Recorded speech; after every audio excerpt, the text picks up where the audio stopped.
नमस्ते बच्चों, आज हम पाठ 3 कुछ खास है हम का दूसरा भाग पढ़ेंगे। आज के भाग में बच्चों हम चर्चा करेंगे सांकेतिक भाषा। बच्चों देखो, मैं आपको कुछ निर्देश देने जा रही हूँ, लेकिन ये निर्देश मैं आपको बोलकर नहीं दूंगी। मैं आपको कुछ इशारे करूंगी, आपको उन इशारों को समझना है और उस कार्य को करना है। तो पहला कार्य, दूसरा कार्य, तीसरा कार्य।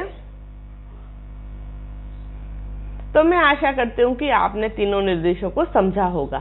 सबसे पहले मैंने आपको कहा नमस्ते, दूसरे इशारे में जो मैंने आपको निर्देश दिया वो था खड़े हो जाओ, और तीसरा इशारा मैंने आपको किया इधर आओ। तो बच्चों इसी तरह से अगर हम बोल नहीं सकते तो इशारों से अपनी बातों को कह सकते हैं।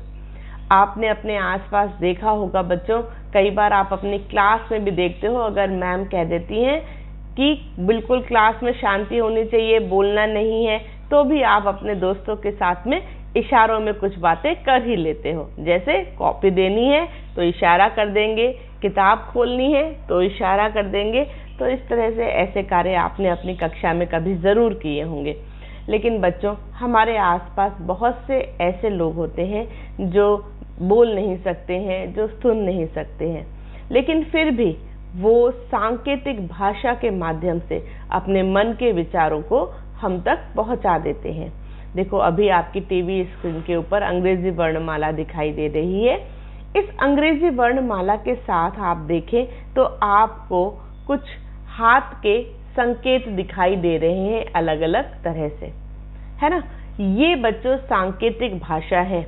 इस भाषा के माध्यम से मूक बधिर यानी कि वे लोग जो बोल नहीं सकते, जो सुन नहीं सकते, तो मूक बधिर लोगों को सांकेतिक भाषा के माध्यम से पढ़ाया जाता है ताकि वे अपने मन के विचारों को सभी तक पहुंचा सके। तो देखो जरा हम बॉय शब्द को बोल के दिखाते हैं, लेकिन इशारों से, सांकेतिक भाषा के माध्यम से। तो इस वर्णमाला का हम प्रयोग करेंगे और इसको देखेंगे। तो देखो BOY,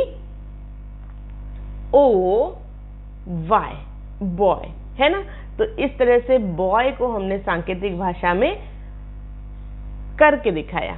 अब आप अपने दोस्तों के साथ में एक खेल खेल सकते हो कि आप किसी एक शब्द को सांकेतिक भाषा में बोले हाथ के इशारे से, और आपका मित्र उस इशारे को समझ के उस शब्द को बोल कर बताए।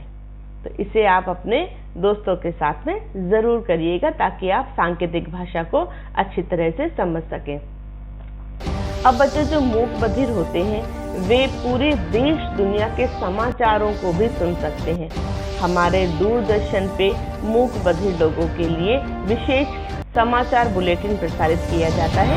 आओ इसकी एक झलकी देखते हैं। नमस्कार, इस स्पेशल बुलेटिन में आपका स्वागत है। मैं हूं चंद्रशेखर जोशी और मेरे साथ हैं मेरी सहयोगी मनीषा। तो आइए शुरुआत करते हैं और सबसे पहले देखते हैं सुर्खियां। तो देखा आपने बच्चों कि वे भी हमसे अलग नहीं हैं। जैसे हम टीवी पे समाचारों को देख सकते हैं और सुन सकते हैं, वैसे ही मूक बधिर भी समाचारों को देख सकते हैं और इशारों की सहायता से समझ सकते हैं।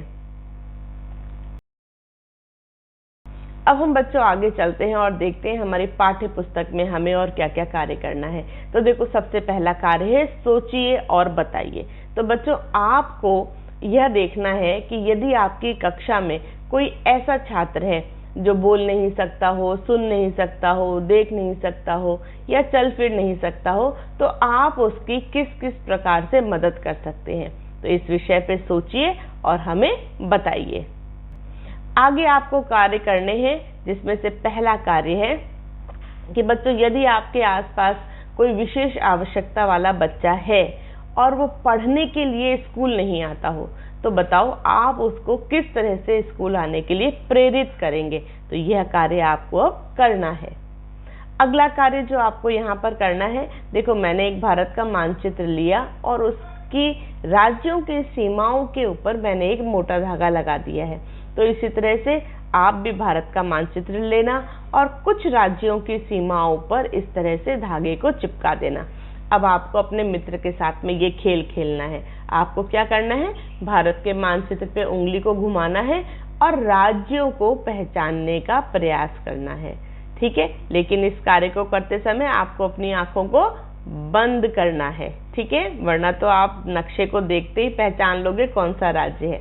तो आंखों को बंद करते हुए, उंगली घुमाते हुए राज्यों को पहचानने का प्रयास करिए। इस खेल को भी खेलने में आपको बहुत अच्छा लगेगा। तीसरे बिंदु में बच्चों आपको जो कार्य करना है उसके लिए आपको थोड़ा सा बाहर निकलना पड़ेगा और अपने आसपास देखना पड़ेगा कि आपके आसपास ऐसे कौन कौन से लोग हैं जिन्होंने शारीरिक अक्षमता के बावजूद भी सफलता अर्जित करी। चौथा बिंदु, आपको उन लोगों के साथ में बातचीत करनी है और उनके संघर्ष की कहानी को सुनना है और समझने का प्रयास करना है। ठीक है, आप अपनी उत्तर पुस्तिका में उनके संघर्ष की कहानी को लिख भी सकते हैं। तो इस तरह से बच्चों यह कार्य आपको करने हैं। आगे चलते हैं। देखो, अब इस पूरे पाठ में हमने किन किन बिंदुओं को सीखा वो देखते हैं, एक बार उस पर पुनः विचार करते हैं। तो पहला बिंदु बच्चों हमने सीखा कि शारीरिक अक्षमता के बावजूद भी लोगों में विशेष योग्यताएं पाई जाती हैं। दूसरा बिंदु, वे लोग जो देख नहीं सकते वे भी ब्रेल लिपि की सहायता से लिखते और पढ़ते हैं।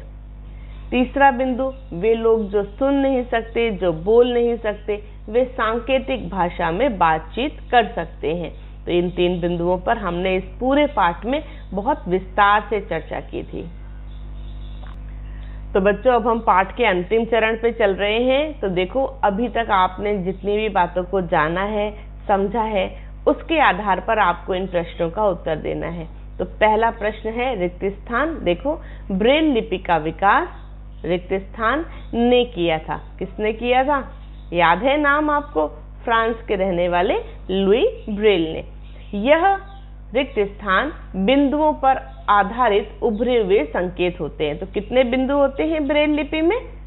6 बिंदु। दूसरा रिक्त स्थान देखेंगे, ब्रेल लिपि लिखने में नुकीली रिक्त स्थान काम आती है। तो एक नुकीली कलम काम आती है। इस नुकीली कलम को स्टाइलस कहते हैं।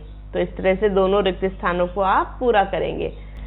तीसरा प्रश्न है बच्चों कि अगर आपके आसपास कोई विशेष योग्यजन है तो आप उनसे बातचीत करके पता लगाइए कि वो कौन कौन से कार्यों को करने में निपुणता रखते हैं। निपुणता का अर्थ है कि भाई कौन सा ऐसा कार्य है जो वो बहुत अच्छी तरह से कर सकते हैं। बच्चों हमारा पाठ यहाँ पर समाप्त होता है।